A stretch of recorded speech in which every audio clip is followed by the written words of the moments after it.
आप सिर्फ एक भ्रम में, अब इसी नोशन में साहब उससे जीव हत्या होती है, तो पेड़ हत्या भी तो होती है भैया। जब पेड़ खाओगे तो, जब दही खाओगे तो उसमें तो हत्या हो रही है जीवाणुओं की। तो ये जो बात है क्रूरती है, दरअसल कुतर्क है ये। कुर्बानी के अंदर एक भी क्रूरती नहीं है। कुर्बानी पूरी तरह से साइंटिफिक है।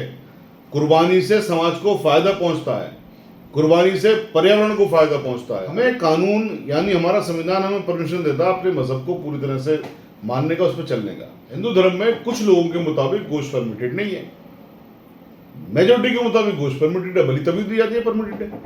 ऑब्वियस सी बात है, जो 80% लोग 90% लोग गोश्त खा रहे हैं तो मुसलमानों से ज्यादा ही गोश्त खा रहे हैं, जाहिर बात है। तो मुसलमान तो बहुत छोटी सी तादाद है, और मुसलमान भी सारे गोश्त नहीं खाते हैं। जैसे सारे हिंदू गोश्त नहीं खाते, जैसे सारे मुसलमान भी गोश्त नहीं खाते। भाई गोश्त खाना देखिए हमारी सबकी ना एक मर्जी की बात है। मेरे धर्म में गोश्त परमिटेड है, मुझे हो सकता है गोश्त अच्छा ना लगे, मेरे दूसरे भाई गोश्त अच्छा लगे। ऐसे हिंदू धर्म में है। हिंदू धर्म में कुछ लोगों के मुताबिक गोश्त परमिटेड नहीं है, मेजोरिटी के मुताबिक गोश्त परमिटेड है, बलि तभी दी जाती है परमिटेड है, तभी होती थी। तो जो जिसका मानने का है, हमारा देश यही तो है सर, कि आपका जो मन करे ना, आपको जो कानून परमिशन देता है वो आप वो करिए। हमें कानून यानी हमारा संविधान हमें परमिशन देता है अपने मजहब को पूरी तरह से मानने का, उस पर चलने का। और मैं फिर कह रहा हूं, कुर्बानी के अंदर एक भी क्रूरती नहीं है। कुर्बानी पूरी तरह से साइंटिफिक है। कुर्बानी से समाज को फायदा पहुंचता है, कुर्बानी से पर्यावरण को फायदा पहुंचता है। अगर कुर्बानी उन्हीं मानदंडों से की जाए जैसे कि होनी चाहिए, उसका खून सड़कों पर नहीं बहाया जाए, उसकी गंदगी को सड़कों पर नहीं बहाया जाए, अच्छी तरह डिस्पोज ऑफ किया जाए।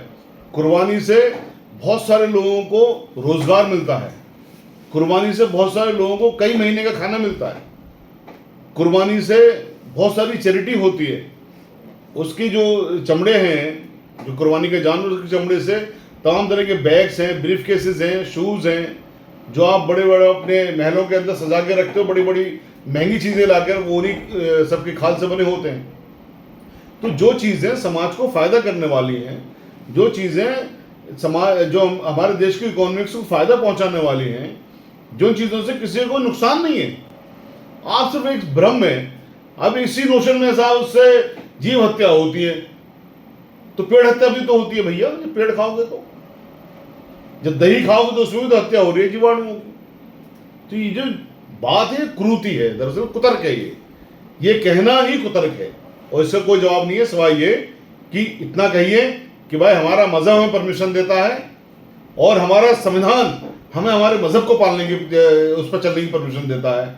नबी के सल्लल्लाहु अलैहि वसल्लम की कमांडमेंट है कुर्बानी करने के लिए कि जो साहिब असबाब हैं, जिनमें कुर्बानी फर्ज है, यानी जिनमें कुर्बानी वाजिब है, जिनमें पैसा है, वो कुर्बानी दें। जो कुर्बानी देंगे उन पर फिर ये फराइज हो जाते हैं कि वो अपने गोश्त को 3 जगह बांटें, गरीबों को बांटें, अपने रिश्तेदारों को बांटें। और एक जो चीज़ चलती है उसमें 2 तरह की चीज़ें, वो ये भी बता दूंगा आपके माध्यम से कि जो शुरू की हदीस थी उसमें था कुर्बानी का गोश्त आप 3 दिन तक रखें। उसके बाद नबी सल्लल्लाहु अलैहि वसल्लम की बात आ गई, वो आ गई कि साहब उसको कितने दिन तक भी इस्तेमाल कर सकते हो। तो बहुत सारी चीज़ें चलती हैं कि साहब जो आपने अपने लिए गोश्त बचाया उसको आप 3 दिन से ज़्यादा मत खाइए, ऐसा नहीं है। आप कितने दिन तक गोश्त खाइए, किसी भी तरह से उसको संभाल के रखिए। आज की डेट में फ्रिज है, पहले फ्रिज नहीं होते थे तो लोग उसको उबाल के नमक डाल के उसको सुखा के रखते थे, कई महीने तक, पूरी साल तक लोग गोश्त खाते थे। तो जिन गरीबों को गोश्त नहीं मिलता, मैसर नहीं होता, 1000 रुपये के लोग गोश्त कैसे खाएंगे? उनको भी गोश्त मिल जाता कुर्बानी की वजह से। और खाली मुसलमानों को नहीं मिलता है, हमारे हिंदू भाइयों को भी मिलता है। इसका फायदा हिंदुओं को भी पहुंचता है। कैसे? इसका फायदा भाई, जो आप बकरा बेच रहे हो वो आप ये देख के नहीं लाते ना मुसलमान बेच रहा है, कौन कोई बेच रहा है, कौन पाल रहा है, वो कौन पाल रहा है, वो कोई मसला नहीं है कि आप हिंदू का पाला हुआ बकरा भी काट रहे हैं या कुर्बानी के लिए लेके आ रहे हैं, मुसलमान का पाला हुआ भी लेके आ रहे हैं। अच्छे पैसे तो तमाम लोगों को फायदा हो रहा है, पूरे देश को फायदा हो रहा है, और पैसे भी अच्छे देते हैं। पैसे भी अच्छे देते हैं। ये नहीं है खाली मुसलमान जो से कारोबार में है वो खाली मुसलमान नहीं है। जो खाल जो जाती है वहां से शूज बनते हैं या जो और लेदर के आइटम बनते हैं वो खाली मुसलमानों को नहीं बनते। तो ये भ्रांति भी दूर करवाई है लोगों के अंदर से कि साहब इसका खाली मुसलमानों को फायदा है, पूरे समाज को फायदा है, हर धर्म के लोगों को फायदा है। इससे बढ़िया चीज और कोई नहीं हो सकती कुर्बानी से।